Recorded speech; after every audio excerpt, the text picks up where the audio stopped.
다 같이 하나님 말씀 보는 시간 갖겠습니다. 사도행전 15장을 펴주시기를 바랍니다. 오늘 말씀은 사도행전 15장 1절과 2절인데요.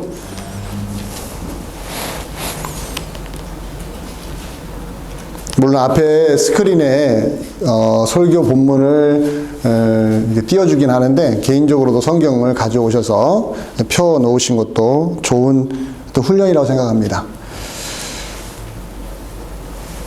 우리 사도행전 15장 1절 2절인데요. 두 절만 같이 읽겠습니다. 시작. 어떤 사람들이 유대로부터 내려와서 형제들을 가르치되 너희가 모세의 법대로 할례를 받지 아니하면 능히 구원을 받지 못하리라 하니 바울 및 바나바와 그들 사이에 적지 아니한 다툼과 변론이 일어난지라. 형제들이 이 문제에 대하여 바울과 바나바와 및 그 중에 몇 사람을 예루살렘에 있는 사도와 장로들에게 보내기로 작정하니라. 아멘. 혹시 여러분들 등산 좋아하십니까?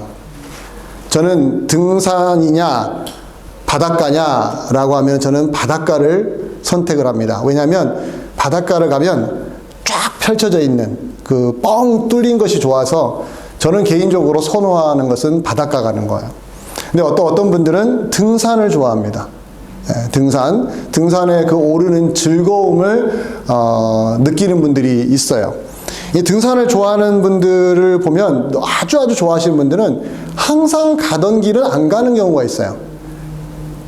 전에 안 가보던 길을 마치 개척하듯이 찾아가시는 분들도 있다는 것을 저는 알고 있습니다. 항상 가던 길은 좀 지루하거든요.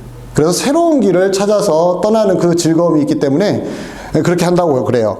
마치 우리가 차를 운전하고 어딜 갈 때 항상 가던 길로 가는 사람도 있지만 대부분은 그렇게 가죠. 그러나 오늘 한번 방향을 바꿔볼까? 그래서 새로운 길로 한번 가볼까 해서 가보는 경우도 있습니다. 물론 새로운 길을 선택했을 때의 위험성이 있어요. 그게 뭡니까? 헤매는 거죠. 엉뚱한 데로 갈 수도 있고 또 예상치 못했던 안 좋은 것도 경험할 수도 있는 그런 위험성이 있어서 그 불안 때문에 선택하지 않지만 그럼에도 불구하고 좋아하시는 분들은 이 새로운 길로 가는 것을 선택을 하기도 합니다. 자, 그런데 등산을 왜 하느냐 했을 때 제일 중요한 것은 정상에 오르는 거예요. 물론 어떤 분들은 그렇게 말합니다. 어차피 내려올 거 뭐트로 끝까지 올라가냐, 중간에 내려오지, 뭐 이렇게 말하는 사람도 있는데 등산의 묘미는 등산 꼭대기까지, 내가 목표하는 정상까지 가서 거기서 한번 사진 한번 찍고 오는 거, 그런 거 아니겠습니까? 내가 갔다 왔다는 걸 증명해 주는 거잖아요. 이 등산에서의 그 즐거움은 그 정상에 올라가서 한번 야호 한번 불러보고 그 땀났던 거 한번 시켜보고 한번 상쾌함을 맛보고 내려온다라는 그런 즐거움이 있죠. 자, 그런데 여러분들 그 정상에 올라가는 길을 한번 생각을 해보시기 바랍니다. 하나의 길만 있습니까? 산 정상에 오르는 길은 여러 가지 길이 있죠. 한 가지 길만 있는 게 아니에요. 내가 항상 가던 길이기 때문에 그 길을 익숙한 것이지 여러 경로가 있습니다. 어느 길로 선택하느냐는 것은 그 개인에게 달려있지만 그 선택을 해서 시간이 좀 더 오래 걸릴 수도 있고 아니면 짧은 길이면 더 빨리 이룰 수도 있지만 그 여러 경로를 통하여 산 정상에 올라가는 것 우리는 익히 잘 알고 있죠. 자, 그런데 이 등산하는 이것을 비유로 들면서 구원도 하나님의 구원, 기독교가 말하는 구원도 하나의 길만 있는 것이 아니다라고 주장하는 분들이 많습니다. 등산을 예로 드는 거예요. 자, 등산에 정상 올라가는 거 한 길만 말하지 않잖아. 여러 길인데 왜 한 길만 고집을 해? 그건 어리석은 거야. 사람들이 다 물어보라는 거예요. 여러 길이 있는데 그 중에 당신은 하나의 길을 선택한 거야. 하나님에게 이르는 길도 기독교가 선택하는 길이 하나 있고 불교가 선택하는 길이 있고 이슬람교가 선택하는 길이 있고 심지어 이단들도 그 중에 하나의 길이야. 종교 다원주의란 뭡니까? 모든 종교를 동등하게 존중한다는 의미로는 뭐 그렇게 쓰이지만 구원의 길이란 걸 왜 하나라고만 주장을 하냐는 거예요. 여러 개 중에 하나라고 겸손하게 인정하라는 거예요. 누구한테? 기독교인들한테 그렇게 요구를 합니다. 그러면서 이런 등산 비유를 드는 거죠. 여러분 맞습니까? 구원에 이르는 길은 여럿이 있다고 지금 교회 다니시면서 여전히 혹시 주장하시는 분이 있습니까? 아마 있을 거예요. 이렇게 등산 비유를 들어버리면 할 말이 없는 거예요. 맞다. 산 정상에 왜 한 길만 있겠느냐? 여러 길이 있는데 왜 꼭 기독교만을 통해서만 구원을 받느냐? 왜 다른 종교를 무시하냐? 이런 식으로 접근을 해버리면 우리는 왠지 할 말이 없는 사람처럼 돼버린 거 아니겠습니까? 그래서 구원의 길은 여럿이다. 그렇게 인정하고 다행히 우리는 그래도 제일 확실하고 쉬운 길을 선택했다. 이렇게 위로하면서 교회 다니시는 분들이 의외로 많을 것 같아요. 이것이 바로 이 현 시대의 구원 문제로 소갈이하고 있는 교회의 모습입니다. 여러분들 이것을 그냥 대충 넘어갈 수도 있겠지만 상당히 예민한 문제이고 중요한 문제예요. 구원의 길이 하나냐, 여러 개냐, 이 선택에서 어느 쪽으로 가느냐에 따라서 기독교의 존재 자체가 달라져 버리는 거예요. 구원 문제에 있어서 어떠한 방향을 잡고 가느냐, 이것은 여러분들 선택의 문제가 아니기 때문에 제가 이렇게 말씀을 드리는 겁니다. 오늘 우리가 본 15장 1절과 2절은 안디옥 교회, 시리아 안디옥 교회에서 일어났던 구원 문제로 인해서 이 교회가 소갈이를 굉장히 심하게 했던 내용을 아주 요약적으로 설명을 해주고 있어요. 자, 그런데 이 안디옥 교회가 처음부터 구원 문제로 소갈이를 한 것이 아닙니다. 처음에는 아무런 문제가 없었던 교회였어요. 바울이 이 시리아 안디옥에 가서 복음을 증거하고 시리아 안디옥 교회가 생기면서 그 구원 메시지, 바울이 전했던 구원 메시지를 들었을 때는 전혀 문제가 없었던 교회였습니다. 그런데 어느덧 시간이 흐르면서 누가 왔냐면 유대 예루살렘에 있는 교회로부터 성경 교사라고 하는 사람들이 내려와가지고 이 안디옥 교회에서 뭔가를 한 거예요. 성도들을 가르친 겁니다. 그때부터 문제가 불거져가지고 이 교회에 어마어마한 싸움이 일어났습니다. 오늘 2절을 보시면 그 내용이 나오는데 적지 아니한 다툼과 변론이 일어났다 이렇게 말합니다. 적지 아니한 다툼이 있었다고 하죠. 적지 아니한 변론이 있었다고 하죠. 다툼과 변론은 무엇을 뜻합니까? 쉽게 말해서 말싸움을 한 거예요. 일단은 말로 싸운 거예요. 여러분 말싸움 한번 해보십시오. 살벌하지 않습니까? 말싸움 벌어지면 정말 무섭습니다. 물불 안 가리고 말폭탄을 쏟아내는 거 아시잖아요. 이제 정치인들 보세요. 같은 아군인데도 어떻습니까? 정치적인 이익에 따라서 어마어마한 폭격을 막 가하잖아요. 상대방의 인격을 모욕하고 있지도 않은 말을 만들어내서 막 쏟아 부어버리잖아요. 이 말싸움, 이 적지 아니한 다툼과 변론이라는 것은 말싸움이 일어난 거예요. 말싸움이 일어나면 그 다음에 무슨 싸움이 일어나요? 감정 싸움이 일어나죠. 처음에는 말 가지고 서로 막 하다가 감정이 상하면 그 다음부터 어떻게 됩니까? 감정이 있다 상하면요 무슨 말로도 설득이 안 돼요. 이제 그 사람이. 그리고 말싸움과 감정 싸움이 격화되면 뭐가 됩니까? 이제 몸싸움을 일어납니다. 이제 주먹 다짐을 하게 되는 거죠. 상대방을 밀치거나 이런 일이 벌어집니다. 지금 이 시리아 안디옥 교회의 구원 문제로 인해서 두 표로 나눠져 가지고 완전히 대립적으로 서로 으르렁거리면서 다투고 싸우고 말싸움하고 감정싸움하고 몸싸움하고 있는 장면들을 오늘 본문에서는 뭐라고 합니까? 적지 아니한 다툼과 변론이 있었다라고 표현해주고 있는 거죠. 교회가 이럴 수 있어요. 구원 문제로 인해서 두 배로 나눠져서 얼마든지 서로 고성이 오가면서 싸울 수가 있습니다. 좀 더 자세하게 들여다보죠. 1절을 한번 보겠습니다. 오늘 15장 1절을 한번 보시면 어떤 말씀이 나와 있는가? 어떤 사람들이 유대로부터 내려와서 형제들을 가르치되, 이것부터 볼까요? 어떤 사람 하나가 아니라 어떤 사람들이라고 하니까 여럿이 온 거죠. 여럿이 어디로부터 왔어요? 유대라는 것은 예루살렘 교회가 있는 유대를 말한 겁니다. 예루살렘 교회로부터 내려와서 누구를 가르쳤습니까? 안디옥에 있는 예수 믿는 성도들, 그들에게 가르쳤대요. 자 보십시오. 대화를 한 것이 아니라 가르쳤다라는 거죠. 마치 지금의 목사가 성도님들에게 가르치듯이 강단에서 말씀을 가르친 거예요. 자, 가르쳤는데 여기까지는 별 문제가 없어요. 예루살렘 교회에서 인정받았던 성경 교사들이 이렇게 와가지고 이 시리아 안디옥 교회에 있는 성도들에게 뭔가 유익을 주려고 이렇게 설교를 했는가 보다라고 넘어갈 수 있었어요. 그런데 그 다음이 문제예요. 이렇게 가르쳤는데 15장 1절 하반절에 보면은 너희가 모세의 법대로 할례를 받지 아니하면 구원을 받지 못한다. 이렇게 가르쳐버린 거예요. 자, 보십시오. 어떤 문제가 걸려 있습니까? 구원 문제가 걸린 거예요. 너희 구원받지 못해. 아니, 이미 구원받았다고 생각했던 시리아 안디옥 교회 성도들 향하여 뭐라고 합니까? 너희가 구원받지 못해. 왜? 너희가 할례를 안 받았으니까. 할례를 받아야만 구원을 받아. 자, 이것이 바로 무슨 말이냐면 할례 구원이라는 거예요. 할례 구원. 할례가 구원의 필수 조건이라는 거죠. 자, 그러면은 여러분 쉽게 생각하면 어떻습니까?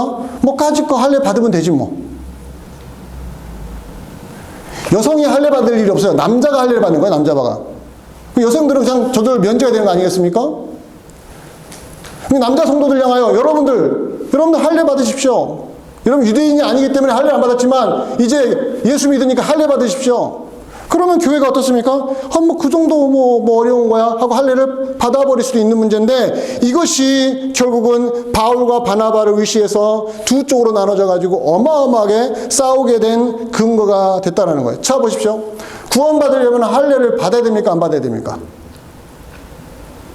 구원받으려면 할례를 받아야 됩니까? 안 받아야 됩니까?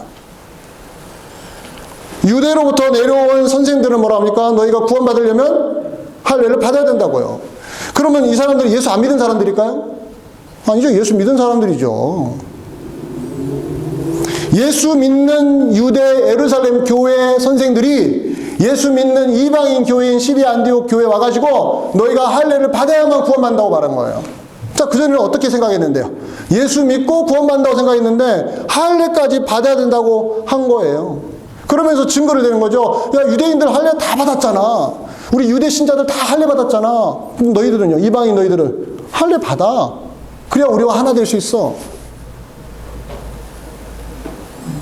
자, 근거가 있잖아요. 오늘 15장 1절 하반절에 너희가 누구의 법대로요? 모세의 법대로. 이것이 바로 권위예요. 어서로티죠. 권위가 있는 거죠. 모세의 법에 근거한 거예요. 여러분들 신약 성경만 하나님 말씀입니까? 구약 성경도 하나님 말씀입니까? 구약 성경도 하나님 말씀이죠. 그럼 모세율법은 신약에 있습니까? 구약에 있습니까? 구약에 있지요. 구약에 있는 모세율법이 하나님 말씀입니까? 아닙니까? 하나님 말씀이죠. 그러니까 모세의 법대로 할례를 받아야 된다는 것은 모세가 가르쳤을까요? 안 가르쳤을까요? 막 헷갈리시죠?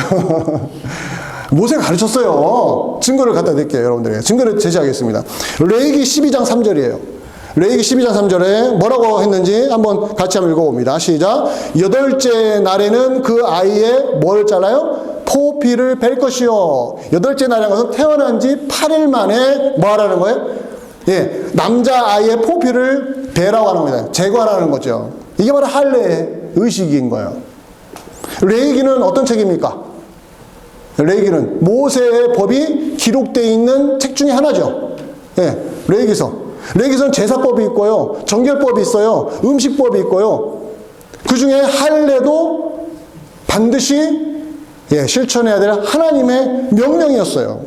모세가 명령한 것이 아니라 모세의 법은 누구의 법입니까? 하나님의 법이었어요. 그러면 하나님 법에 우리가 불순종하면 안 되잖아요. 하나님이 모세를 통하여 명령한 게 뭡니까? 남자아이는 태어난 지 8일 만에 무조건 할례를 받아야 된다고요.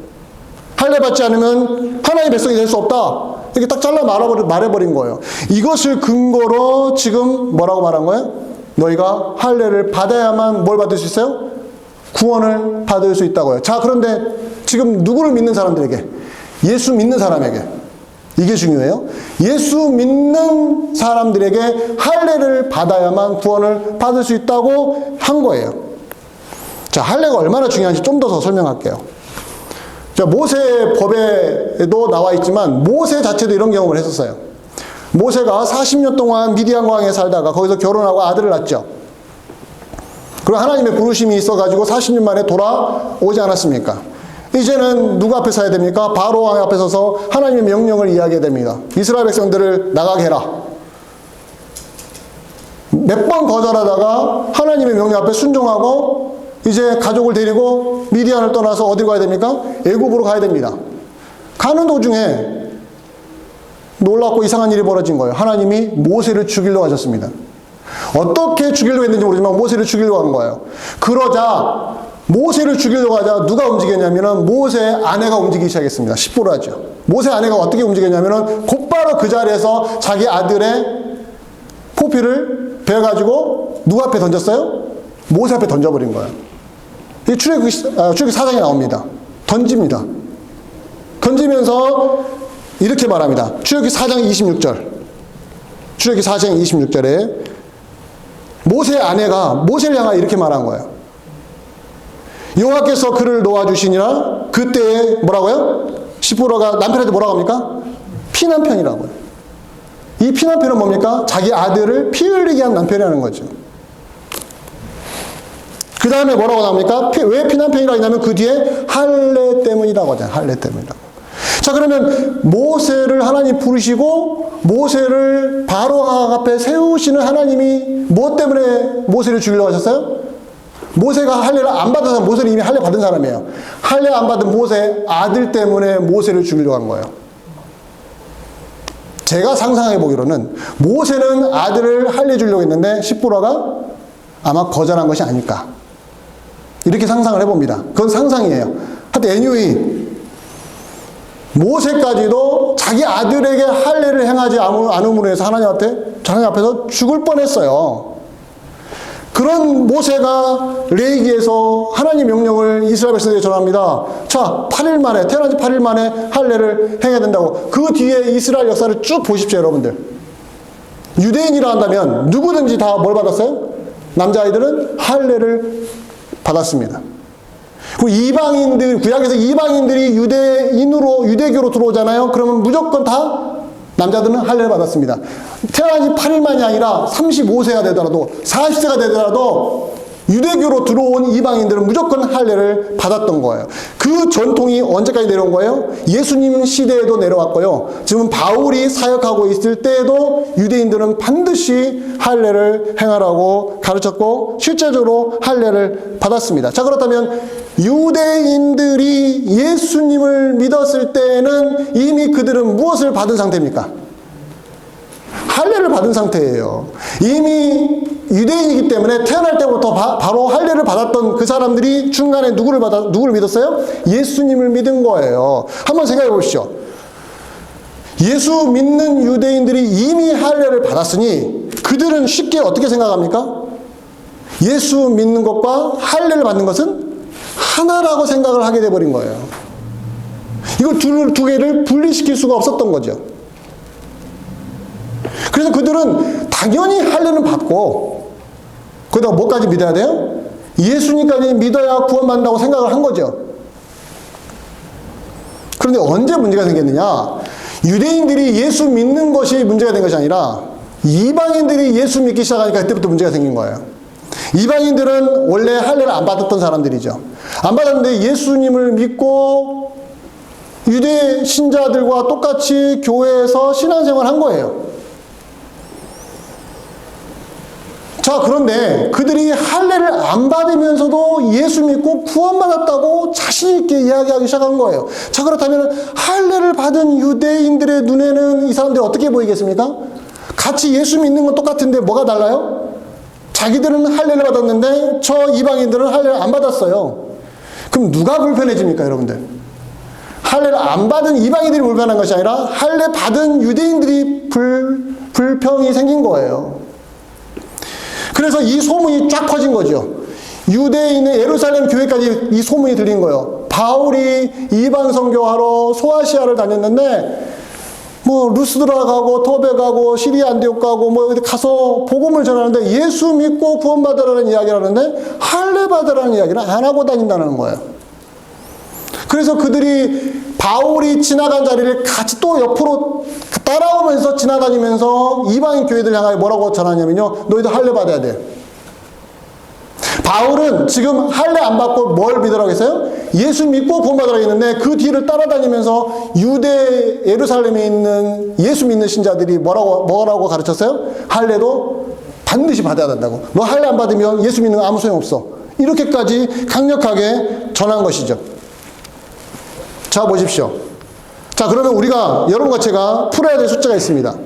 바울은 어떻게 메시지를 전했습니까? 바울이 전한 복음은 무엇입니까? 이게 중요하죠. 바울이 전했던 복음이 무엇인가? 우리 사도행전 13장을 한번 보겠습니다. 사도행전 13장 38절 39절에 보면 시리아 안디옥 말고 비시디아 안디옥에서 복음을 전했던 바울의 메시지가 나오는데요. 거기에 이런 말을 했습니다. 같이 한번 천천히 읽어 내려가겠습니다. 시작. 그러므로 형제들아 너희가 알 것은 이 사람을 힘입어. 이 사람은 누굽니까? 바울입니까? 예수 그리스도예요. 예수라는 사람을 힘입어 그 다음에 죄사함을 너희에게 전하는 이것이다. 이게 바로 바울이 전했던 복음이에요. 그리고 그 뒤에 뭐라고 합니까? 또 모세의 율법으로 너희가 의롭다 하심을 얻지 못하던 모든 일에도 여기 나옵니다. 이방인들에게 지금 복음을 증거하는데 뭐라고 하냐면 모세의 율법으로 너희가 하나님 앞에 쓰지 못했던 것들도 그 다음에 뭐죠? 이 사람을 힘입어. 이 사람 누굽니까? 또 예수 그리스도죠. 예수님을 통해서 믿는 자마다 의롭다 하심을 만나는 건 뭡니까? 하나님 앞에 구원을 받았다는 뜻이에요. 자, 그러면은 바울이 이방인 지역에 가서 이방인 교회를 세울 때 비시디 안디옥 교회 갔을 때 그 비시디 안디옥 교회 성도들이 생길 거 아니에요? 그 사람들에게 메시지를 증가한 게 뭡니까? 누구 때문에 죄사함 받는다고요? 할례 때문에요? 아니죠. 모세 율법을 지켜서요? 아니요. 예수 그리스도를 믿음으로. 이것이 바로 바울이 이방인 지역을 다닐 때마다 모든 이방인들에게, 유대인이든 이방인들 간에 상관없이 모든 사람에게 뭐라 가르쳤어요?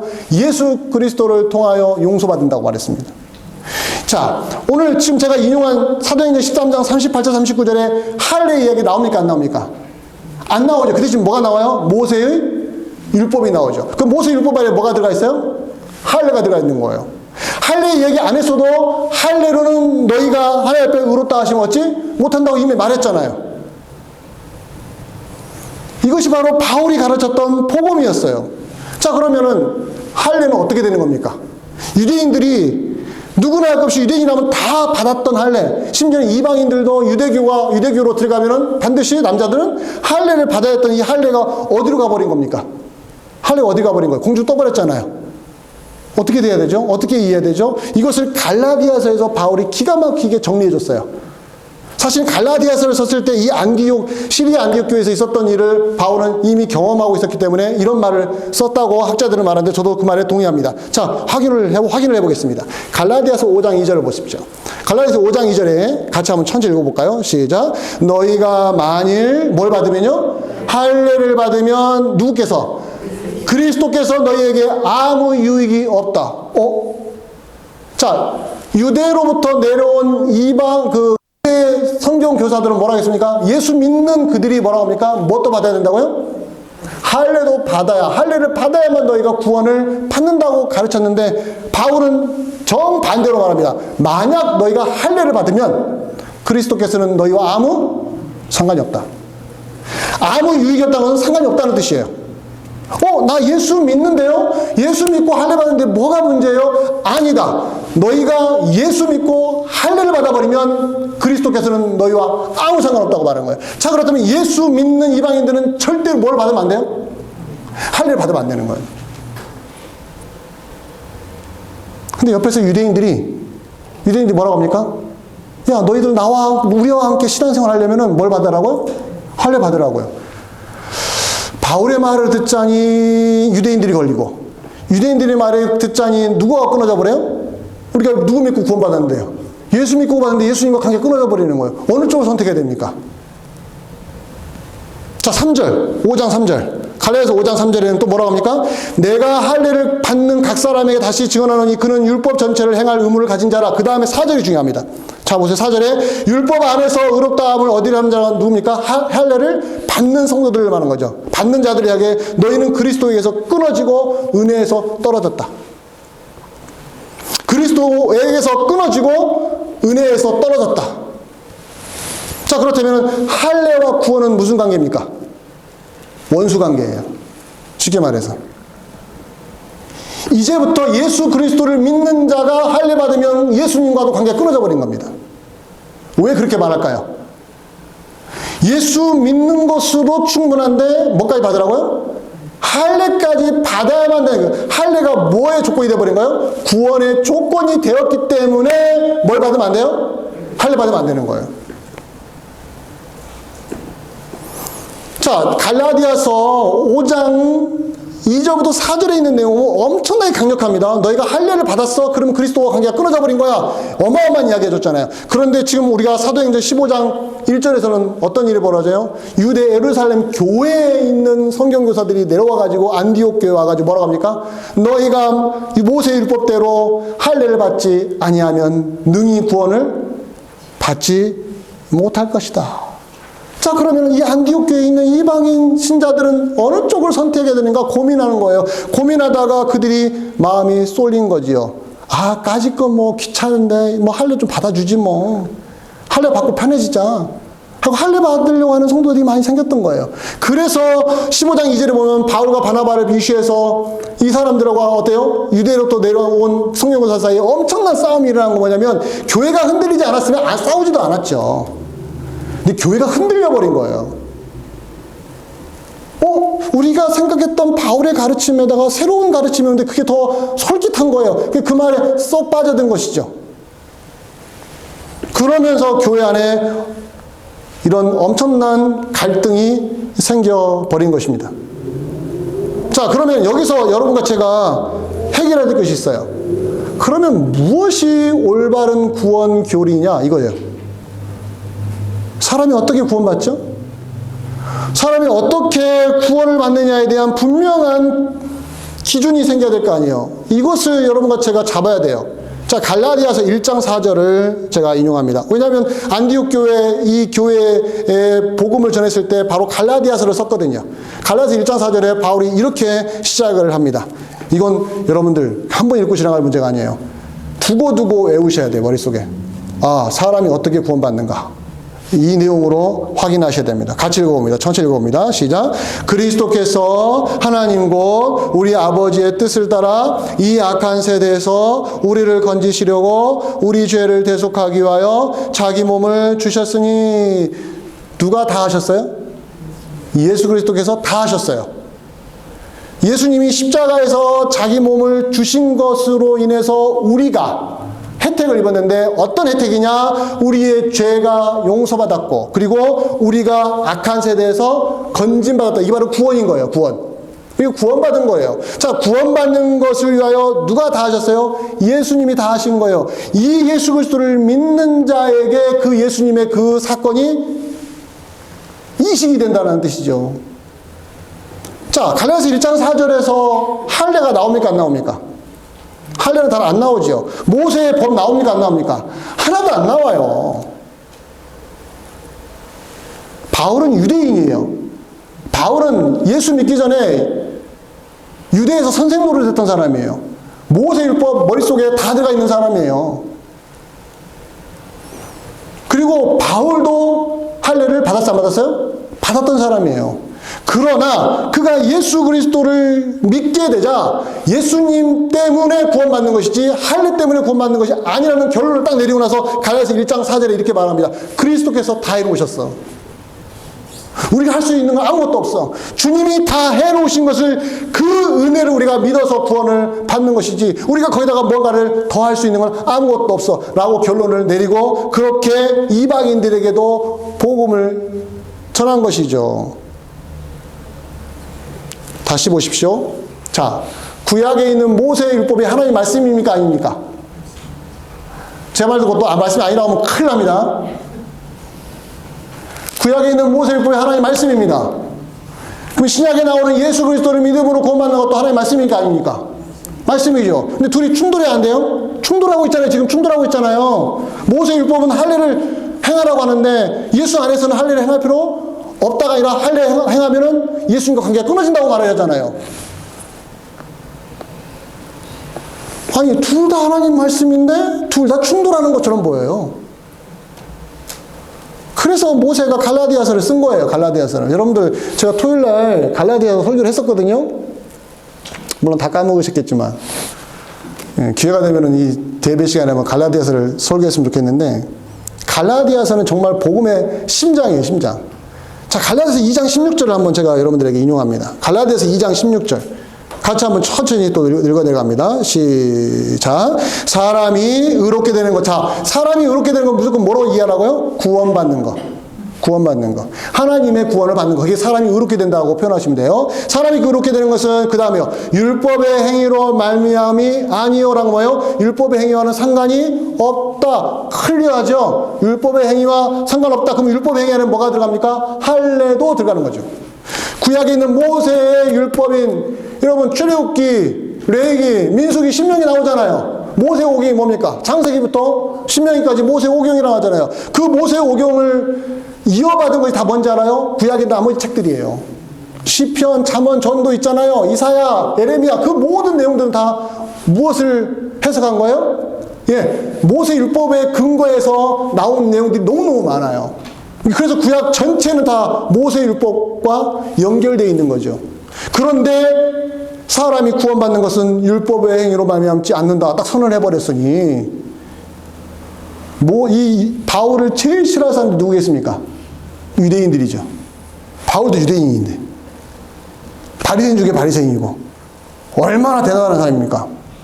그런데 그 바울이 이런 선언을 해버린 거. 그 다음에 또 뭐라고 합니까? 오직 뭐예요? 타협의 여지가 없는 거죠. 오직 예수 그리스도를 믿음으로 말미암는 줄 알기 때문에, 이게 중요합니다. 알기 때문에 우리도 뭐라고 그래요?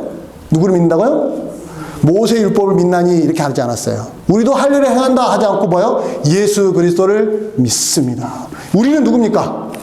바울을 비롯한 유대인 신자들을 말해요. 이미 할례를 받았던 유대인 신자들, 우리도 이방인들과 똑같이 할례로 구원받는 게 아니고 모세 율법으로 구원받는 게 아니라 예수 그리스도를 믿음으로 구원을 받습니다. 왜요? 예수님이 우리 죄를 위하여 다 해놓으셨거든요. 그것을 은혜로 선물처럼 받은 것이 구원이라고 말하는 거예요.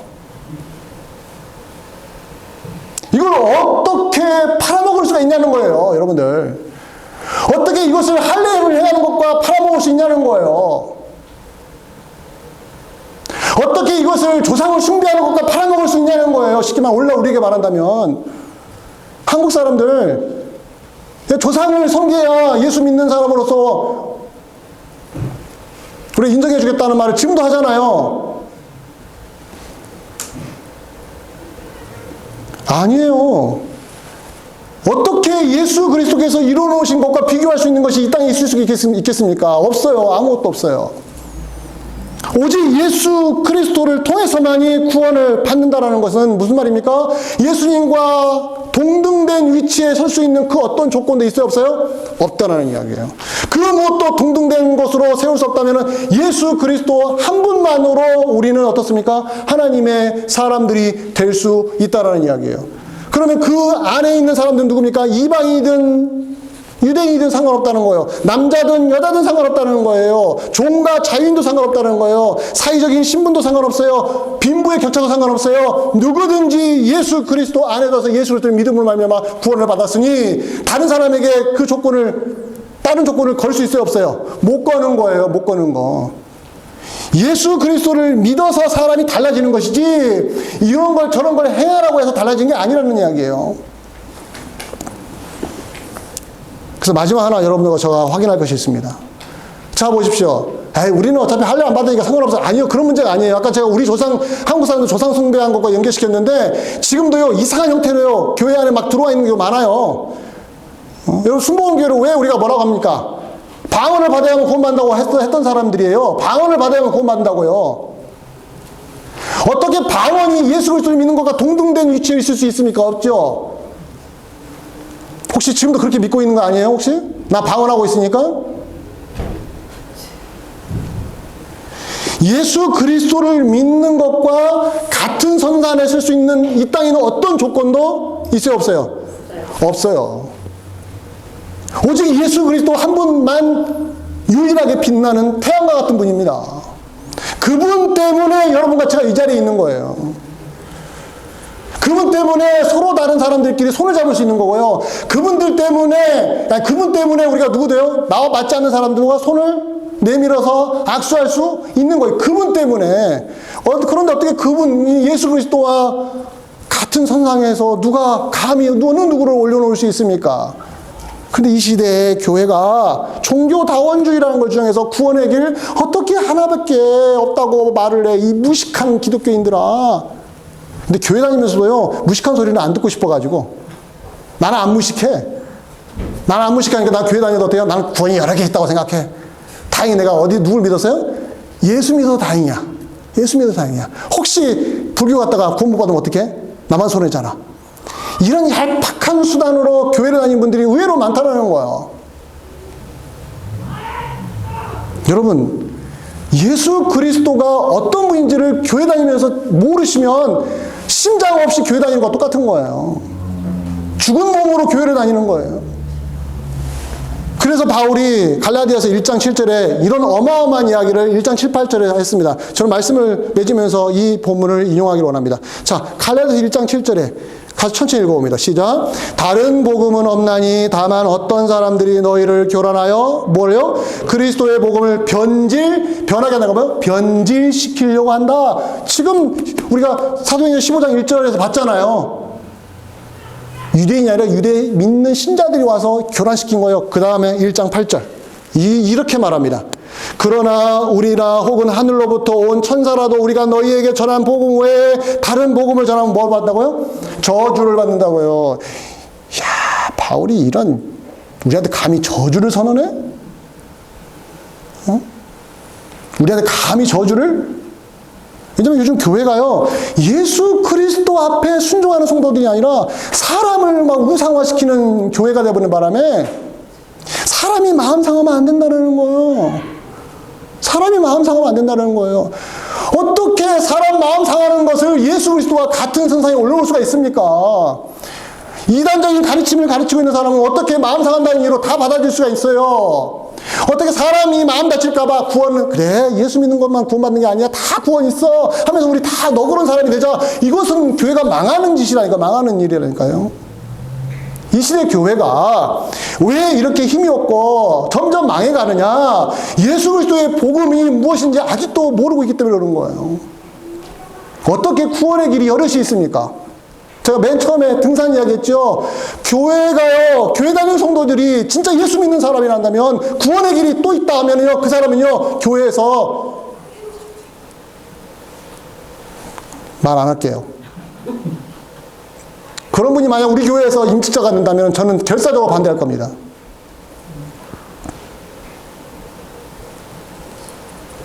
바울이 저주를 선언했어요. 제발 예수님보다 인기 끌려고 하지 마세요. 예수님보다 더 인기 끌어서 사람들한테 내 편 만들려고 하지 마세요. 교회는 그런 곳이 아닙니다. 교회는 예수 그리스도 그 한 분만 빛나면 되는 거예요. 나 같은 거 좀 욕먹으면 어때요? 나 같은 거 자존심 상하면 또 어떻습니까? 내가 그분 때문에 여기 있는 건데, 그분 때문에 그분의 복음을 내가 세상을 향하여 외치려고 이 자리에 있는 건데, 어찌 그분과 감히 비교를 할 수 있는 것이 존재할 수 있겠어요? 따라서 여러분과 제가 이 시간에 결단을 해야 되는 겁니다. 예수 그리스도의 복음이 무엇인가? 다시 한번 집에 가서 오늘 제가 인용했던 말씀들을 묵상해 보시면서 내가 얼마나 예수 그리스도의 복음을 제대로 알고 있고 그 예수 그리스도의 복음에 내 마음을 다 하고 있는가 한번 생각해 보십시오. 진짜로 어중간한 신자가 되지 마시길 바랍니다. 예, 세상이 어떻게 말하는데 세상에서 우리 무식한 그 기독교인들 되지 않겠다고 해서 다 받아들이는 그런 교회는 망하는 거예요. 망하는 거. 제발 교회를 다니는데 구원의 길이 여럿이 있어. 이런 말 하지 마시기를 바랍니다. 속으로 하시더라도 겉으로는 내뱉지 마세요. 속으로 할 말까 제가 그것까지 관여할 수 있겠습니까? 부끄러운 것을 알아야 되는 게 교회입니다. 교회가 예수 그리스도를 자랑하지 않으면서도 부끄러운 줄 모르는 이런 형태를 더 이상 용납하면 안 되는 거예요. 사랑하는 성도 여러분, 오늘 말씀의 내용이 뭡니까? 양보할 수 없는 구원의 길이에요. 구원의 길은 한 가지 길밖에 없어요. 교회 다니면서 이것까지 포기하고 교회 다니신 분은요, 여러분은 교양 차원에서 교회를 다닌다고 저는 생각하겠습니다. 예수 그리스도의 복음 하나에 여러분의 생명이 걸려 있는 것이고 여러분 인생 전체가 그분에게 걸려 있는 거예요. 그분 때문에 예배를 드리는 거고 그분 때문에 우리가 존재하는 것입니다. 따라서 예수 그리스도의 복음 하나에 생명을 걸었던 바울처럼 우리도 어떻습니까? 거세한 세상의 파도에 밀리지 말고 당당하게 예수 그리스도 그분만이 구원의 유일한 길이라는 것을 외치면서 그분이 우리를 대신하여 십자가에 죽으셨다는 걸 자랑할 수 있는 신앙인으로 살아가시길 주의 이름으로 간절히 축원드립니다. 예, 기도하겠습니다. 고마우신 아버지 하나님, 이 시대 교회가 세상으로부터 인정받고 싶어가지고 구원의 길이 예수님만 있는 게 아니라 다 여러 가지 길이 있다고 말하면서 우리가 막 좁아지고 의기소침해지고 창피해하고 몸은 교회에 왔는데 마음은 교회에 없고 육신은 교회에 왔는데 마음은 예수 그리스도의 복음에 열려있지 않은 이러다가 10년이 흐르고 20년이 흘러가신 것이 아닌지 우리를 돌아보기를 원합니다. 주여, 예수 그리스도의 복음을 모르고 어떻게 교회를 다닐 수 있습니까? 우리 교회 다시 시작하게 하옵소서. 복음 위에 다시 세워지게 하여 주시옵소서. 예수 그리스도의 복음에 마음이 녹아내리고 삶이 바뀌며 인생 자체가 바뀌어버리는 신자들로 우리 교회를 다시 채워 주시옵소서. 예수 그리스도의 이름으로 기도합나이다. 아멘.